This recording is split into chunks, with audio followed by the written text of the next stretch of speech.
Bonjour à tous, bienvenue sur la chaîne Chess Me. Je viens de jouer une partie en Lone Wolf et je résiste pas au plaisir de vous montrer ce qui s'est passé. Alors, c'était la quatrième ronde. En Lone Wolf, vous savez, c'est cette compétition en 30 minutes plus 30 secondes qui se joue sur Lichess, compétition gratuite. C'est un tournoi en système suisse. Et à l'issue de la troisième ronde, j'étais très très content parce que j'étais en tête en fait, si on regarde le classement. Voilà, avec 3 victoires. Bon, on était encore quelques-uns avec 3 victoires, mais j'étais en tête du classement, sachant qu'il y a quand même pas mal de joueurs, hein, 182 joueurs. Donc, ok. J'ai abordé la quatrième ronde avec les Blancs contre Mo Elo, 2100 sur Lichess. Et donc je vais vous montrer ce qui s'est passé parce que je suis un petit peu énervé. Donc vous vous doutez, hein, désolé pour le suspense, que ça s'est pas super bien passé. Je vais peut-être mettre un peu d'éclairage. Voilà, bon je sais pas si c'est vraiment mieux, mais peu importe. Et essayer de retrouver aussi ma partie tout simplement. Elle va être ici. Voilà. Donc j'avais les blancs. Et j'ai commencé par un E4. J'avais rien préparé de spécial parce que d'abord cette semaine, je vous l'ai dit, j'ai que 2 jours, après je m'en vais, donc j'avais pas beaucoup de temps devant moi. Et ensuite, on s'est entendu, les appareillements en fait sont diffusés le lundi, non, oui, le lundi soir vers minuit sur le Lone Wolf. Donc moi j'ai découvert le mardi et c'est dans la journée de mardi que j'ai réussi à m'entendre avec mon adversaire pour jouer la partie à 18h. Donc pas le temps de le préparer, hein, puisque dans la journée de mardi je travaillais. Et aujourd'hui il fait un peu chaud, vous voyez. Et donc, puis je sors juste de la partie, je suis un peu ému. Et donc, qu'est-ce que je racontais moi du coup? Je me suis perdu dans mes histoires. Ouais, pas de préparation particulière puisque j'ai connu en gros les appareillements au dernier moment. J'ai quand même regardé vite fait sur Lichess que jouait mon adversaire, il jouait un peu de tout. 1D5, B6, donc je me suis inutile que je me prenne la tête, il peut jouer à peu près n'importe quoi. Donc j'ai joué E4 en attendant de voir venir. Il a effectivement joué D5, donc une Scandinave, prise, reprise. Ici, les coups classiques, c'est cavalier F3 ou D4.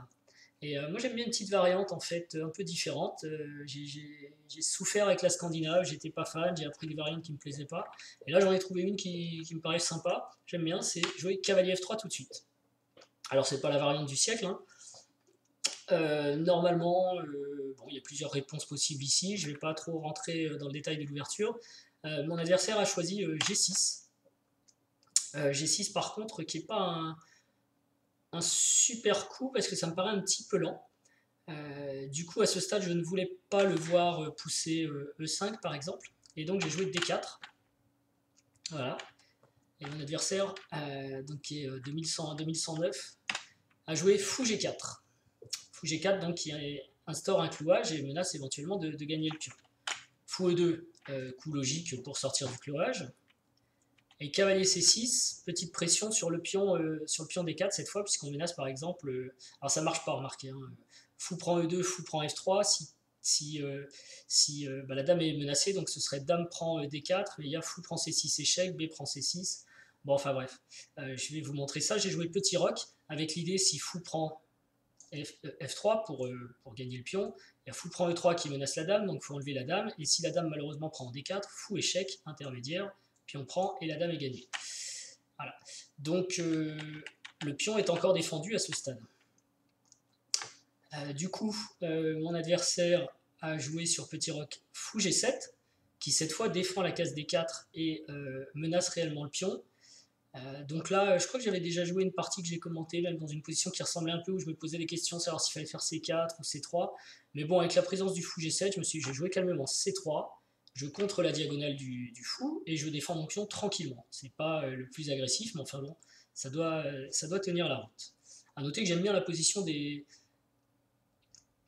blancs ici quand même, hein, il faut développer l'aile dame. Enfin, j'ai déjà roqué, lui il n'a pas encore roqué, alors il nous tient un petit suspense en disant petit roc, grand roc, on sait pas trop, mais bon, son suspense me panique pas trop. Si c'est petit roc, il aura un fou qui va taper un peu dans le dur et je vois pas trop comment il pourra m'attaquer. Si c'est grand roc, j'ai déjà B4, B5 qui peuvent partir très très vite, donc je suis pas trop inquiet par le côté où il va roquer. Alors il continue avec cavalier F6, ce que personnellement je trouve pas génial. Il aurait peut-être dû réagir un peu au centre, 6 par exemple, 5 peut-être, je sais pas. Euh, donc le fait qu'il y ait G6 me permet de repousser son fou avec H3. Puisque du coup le fou peut pas aller en H5, il y a des variantes avec H3 où le fou va en H5, mais là c'est pas possible, il y aurait G4 qui serait quand même embêtant. Mon adversaire a pas passé beaucoup de temps d'ailleurs à jouer fou prend F3. Alors là j'étais très étonné, parce que je me suis dit quand même, il me donne d'entrée de jeu la paire de fous, mon fou de case blanche va être seul à régner sur l'échiquier, il a déjà la plus belle diagonale du monde devant lui, et il y a déjà des thèmes tactiques en plus autour de fou prend C6. Donc la dame, faut qu'elle fasse attention quand même à l'endroit où elle recule. Elle vient en D6 pour continuer à défendre le cavalier C6. Et mon idée après fou F3, c'était de commencer à attaquer les cases blanches, puisque je suis le seul à avoir un fou de case blanche. Alors je ne sais pas si c'est un bon coup, parce que j'ai joué dame B3, mais bon, je développe la dame avant de développer les pièces mineures, je pense que c'est pas génial. Mais j'étais attiré par l'idée de jouer contre B7, et évidemment il y a une gaffe à pas faire ici, si cavalier A5, dame échec, soit il y a C6 ou dame D7 et on gagne le cavalier, soit le cavalier revient, mais dans ce cas-là, dame prend B7 menace à la fois le cavalier et la tour, et en fait, il y a une des deux pièces qui est perdue, quoi. Il n'y a pas forcément de défense, hein. Ici, l'ordinateur nous dit roi D7 pour défendre la tour et le cavalier, effectivement. C'est un coup que j'avais pas vu, mais enfin, ça paraît pas génial. Si je joue un petit peu la variante de l'ordi, ici pour menacer F7, tour à B8. Oh, pardon, ça c'est pas du tout au programme. Dame prend F7.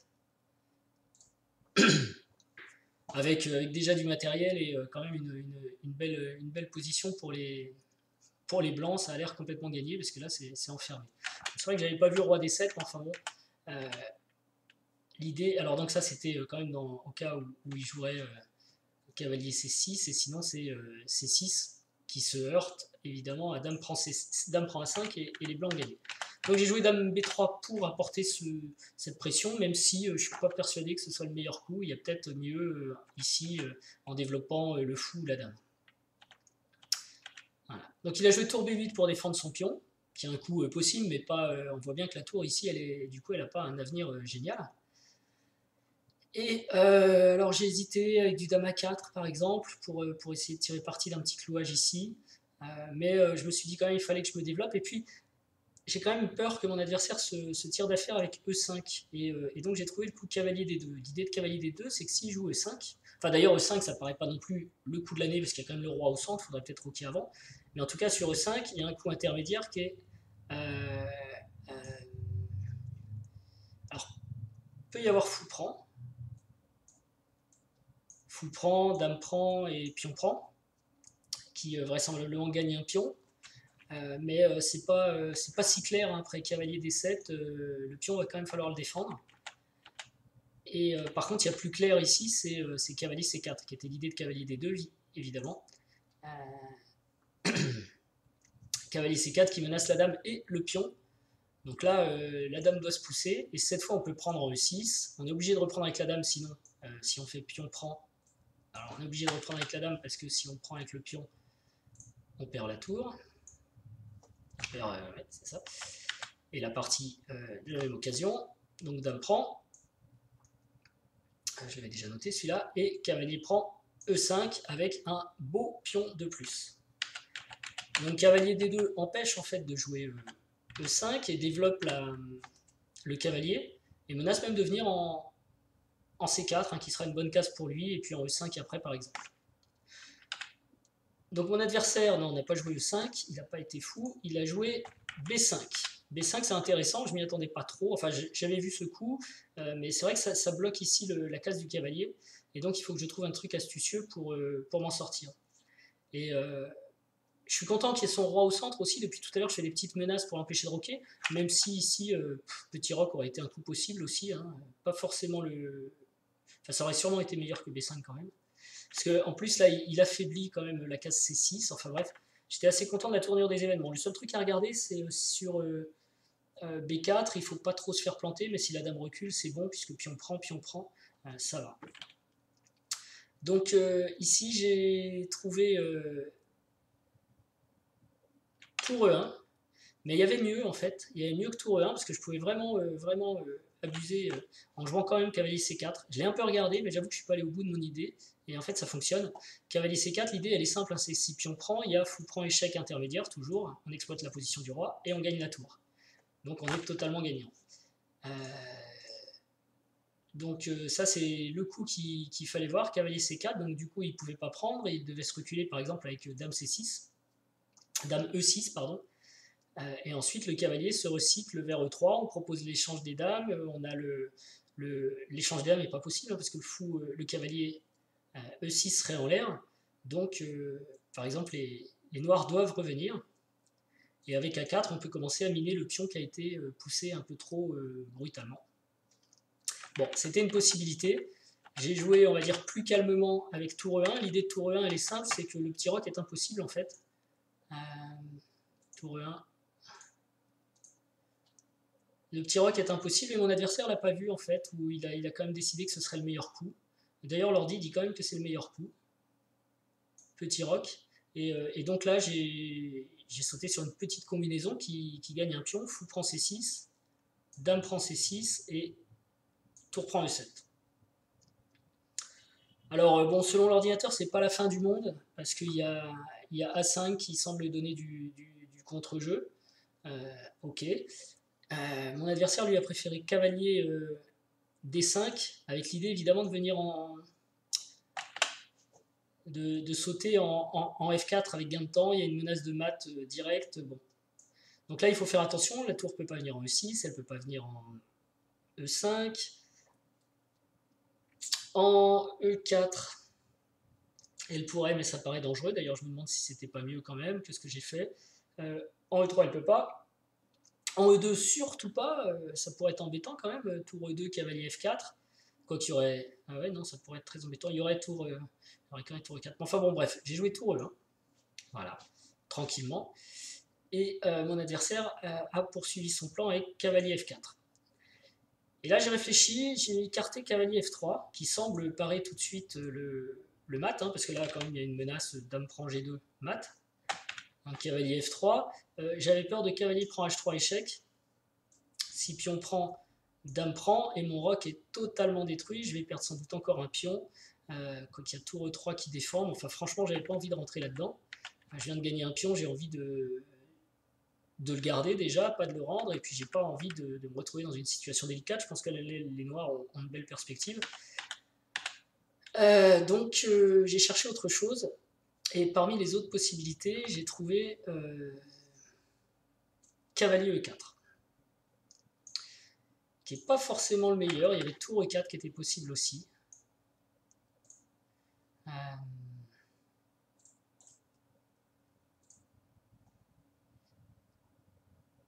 Tour E4 qui menaçait de faire fuir le cavalier, mais bon, il y avait fou H6 et ça me paraissait pas super clair, je voyais pas trop comment progresser. Alors qu'en jouant cavalier E4, je me suis dit, voilà, je ferme la diagonale de la dame. Pardon. En fait, c'est le coup principal.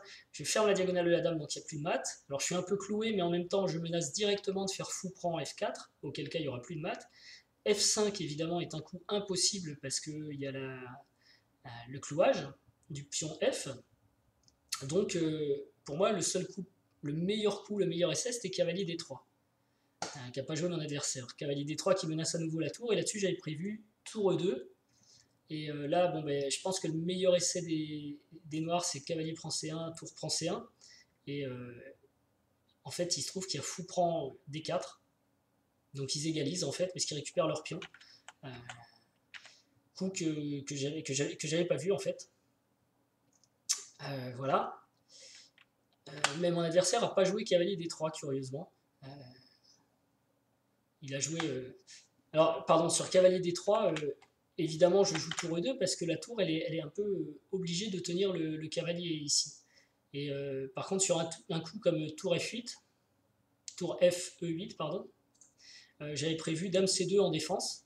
Et là, ça va parce que si tour prend, en fait, on a dame prend. Donc c'est tranquille, on ne perd pas de matériel. Et si cavalier prend C1, tour prend C1, la dame défend bien, puisque le cavalier est parti, le cavalier, et je vais avoir le temps de jouer un coup comme cavalier G3. Le seul truc qu'il fallait éviter en fait dans cette position, c'était de jouer une petite bêtise, sur cavalier D3.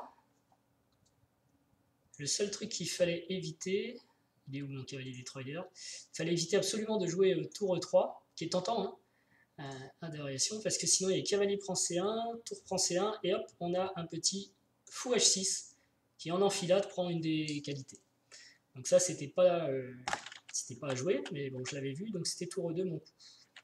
Toujours est-il que mon adversaire n'a pas joué cavalier D3, il a joué cavalier D5, qui, à mon avis, est plus faible. Parce que le cavalier devra revenir en F4 pour poser un problème au blanc. Et là, je peux me développer, lier les tours, ce qui fait que avec fou D2, par exemple, il n'y a plus de problème sur tour E8. Je peux bouger tranquillement mon cavalier, ma tour E1 est défendue. Vous voyez, c'est tour E8, par exemple, je peux jouer cavalier G3, je ne sais pas si ce sont les meilleurs coups, mais bon, j'ai une défense automatique et je suis tranquille. Donc mon adversaire a joué roi H8, sans doute en espérant encore pousser le pion F. Mais on est quand même loin de l'attaque, parce que je ne vois pas comment il reviendra avec son cavalier. En fait, le cavalier a une super belle case, mais il ne peut pas trop bouger dans le camp blanc, puisque le fou D2 l'empêche. Je joue cavalier C4, qui est aussi une belle case. Mon idée, en fait, c'est de jouer cavalier C5, cavalier D3 et cavalier E5 pour positionner mon cavalier sur une super case et commencer à provoquer des échanges. Il y a une autre idée aussi, c'est si la dame bouge, on a une fourchette en D7 quand même. Et enfin, mon adversaire a vraisemblablement joué roi H8 pour jouer F5, mais maintenant s'il joue F5, il a un vrai problème, il ne peut pas, parce qu'il y a tour E6 qui fait naître. La dame est obligée de s'en aller, d'ailleurs, elle ne peut aller nulle part, donc elle est même perdue, si elle a A8 quand même. Elle a A8 quand même, ouais, c'est vrai. Et donc c'est peut-être une qualité qui va rentrer pour les blancs. Donc pas de F5 possible pour un adversaire, et il joue B4. Alors B4 c'était intéressant, j'ai pas trop envie de rentrer dans C4, parce que le problème de C4 c'est qu'il y a fou prend D4. Et si j'espère gagner une pièce comme ça, en fait j'en perds une comme ça. Alors je gagne mon pion de plus, mais il est beaucoup plus faible qu'avant parce qu'il est plus soutenu, le pion D5. Et en plus il y a une petite attaque sur F2, donc aucune envie de rentrer dans cette variante. Donc je me dis qu'est-ce que je peux faire de mieux, et je trouve dame C2. Quelle est l'idée de dame C2? Que je me souvienne un peu du truc. Ouais, C2. En fait, j'ignore un peu son attaque ici, parce qu'il menace aussi de faire B prend C3 avec la dame un peu en l'air derrière. Si je joue un coup idiot, je sais pas, ça qui était dans mon plan par exemple. Donc là, on aurait B prend, et je suis obligé de bouger la dame parce qu'elle est attaquée par la tour. Donc je perds du matériel. Donc je pousse tout de suite la dame tranquillement, en fait, sans m'énerver. Dame C2, qui permet de mettre la dame à l'abri. Et là, mon adversaire joue A5, un coup amusant, en fait, sur lequel je me rends compte que je peux forcer, en quelque sorte, l'échange des dames en jouant dame A4. Dame A4, c'est pas mal parce que si... donc la dame noire est menacée. Donc si elle s'en va, elle a en fait qu'une seule case. Enfin, en fait, elle ne peut pas s'en aller. Il faut défendre D7, sinon il y a une fourchette, vous voyez. Cavalier, hop là. À de variation dame D6, il y a cavalier D7 tout de suite, qui peut poser un problème. Cavalier B6, c'est une bonne défense, ça attaque, ça menace la dame. Et donc dans ce cas-là, bon, j'aurais pris, et je réalise quand même une partie de mon objectif, c'est-à-dire que je fais des échanges. Voilà. Et puis sur tout autre coup que dame D6, ici, par exemple, je sais pas moi, dame F6, cavalier D7, cette fois, bah non, c'est toujours pareil, il y a cavalier B6, heureusement. Donc il y a un échange. Donc on échange soit les dames, soit les cavaliers. Et si c'est échange des dames, c'est pénible, ça, je vais essayer de mettre la fenêtre ailleurs, voilà. Si c'est échange de dames, cavalier prend, il fallait quand même que je vérifie si pion prend, la tour ne peut pas rentrer en B2, puisqu'il y a le cavalier qui tient B2. Donc j'aurai le temps de jouer tour B1, et ensuite de ramener mon cavalier en C5, sa superposition en C5. Voilà. Et là, on a une structure de pion noir en plus qui est un peu ravagée. Donc ça devrait très très bien se passer. Dès que je pourrai jouer C4, j'aurai la tour qui rentrera sur la 7ème. Donc l'échange des dames à ce stade était très très favorable au blanc. Alors mon adversaire joue pas l'échange de dames, il trouve un coup astucieux, tour B5. Alors au début je me suis dit, mais qu'est-ce que c'est que ça, je peux jouer C4, mais en fait non, c'est pas un bon coup C4. Parce que sur C4, il y a tour prend C5, un thème qu'on voit dans pas mal de problèmes. Le fait de résoudre des problèmes, ça permet d'éviter ce genre de choses, c'est-à-dire que maintenant les noirs ont pris le cavalier et défendent leur dame. Donc la tour est plus clouée. Alors on peut avoir à peu près le même matériel, dame prend, tour prend, pion prend, voilà, mais après tour D6, on va retomber dans une partie totalement équilibrée avec équilibre matériel parce que je ne peux pas défendre à la fois le pion D5 et le pion D4. Donc il y en a un des deux qui va tomber. Si je joue la contre-attaque avec du tour E7, eh bien, de toute façon, je perdrai les deux pions. Quoi. Voilà. Tour prend, et tour prend, c'est encore mieux. Donc avec une partie nulle, sans doute, probablement. Donc, même si c'est très tentant ici de jouer C4, il ne faut pas le jouer. Alors j'avais mon plan initial qui était cavalier D3, qui présentait un certain intérêt parce que il y a quand même maintenant un nouveau clouage, dame tour. Et donc je me suis dit, je vais encore réfléchir et je vais répéter la position pour gagner 30 secondes d'incrément parce qu'il me restait 15 minutes et je voulais réfléchir. Donc j'ai joué dame C2, il est revenu, et j'ai replanté dame tour. Et ici j'ai joué le coup de l'année, plutôt que de jouer n'importe quoi, c'est-à-dire cavalier E4 ou cavalier D3 qui sont les bons coups, je pense que c'était cavalier D3 qui m'intéressait. J'ai rejoué dame C2 en me disant ça fera que 2 fois la même position, mais non, mon adversaire a joué tour B8, et cette position est apparue pour la 3e fois, c'était partie nulle, avec un pion de plus, gagné assez facilement dans l'ouverture, avec une position que je trouve plutôt confortable pour les blancs, ils n'ont qu'à s'organiser, faire attention, peut-être échanger un jour le fou contre le cavalier ou le fou contre le fou, et ils n'auront plus aucun problème en fait, pour l'instant il n'y a que cette pièce qui est un peu faible, et donc voilà, je remets la bêtise, cavalier C4, ça c'est bon, dame C2, A4, et là hop, on essaye d'échanger, ça marche pas, je me dis tiens je vais réfléchir, je reviens, alors j'ai gagné 30 secondes, bah oui mais partie nulle. Voilà, cette position 3 fois. Donc je suis vraiment déçu parce que j'aurais pu intervertir cavalier D3, il n'y a pas de problème sur cavalier D3, puisque si par exemple pion prend, on ne peut pas prendre ici parce que la tour est en l'air en fait, donc on ne peut pas avoir dame prend, sinon c'est dame prend tour et tout va bien pour les blancs. Donc voilà comment gâcher un point, enfin en tout cas un demi-point, puisque j'en ai sauvé qu'un, alors que quand on était en tête du tournoi, je suis vraiment déçu. En plus c'était avec les blancs, j'avais plutôt joué logiquement, c'était pas mal. Donc à l'avenir je serai plus prudent sur mes répétitions de coups. Et j'avoue que j'en avais un peu gros sur la patate, donc je voulais vous partager ça pour évacuer aussi un petit peu l'ânerie, on va dire. Voilà. Bon, sinon pour le reste, je suis content. Franchement, je suis dans le jeu, je sais ce que je fais, il n'y a pas de gaffe. Mais là, ben voilà, on apprend. Il faut apprendre à compter les positions aussi. Ça fait partie de l'apprentissage apparemment. Et bon, bah écoutez, voilà, c'était la 4e partie de Lone Wolf. Les 3 autres ont vraiment été des parties rigolotes et intéressantes, notamment la ronde 3, vraiment très très débattue, une grosse guerre de chiffonniers.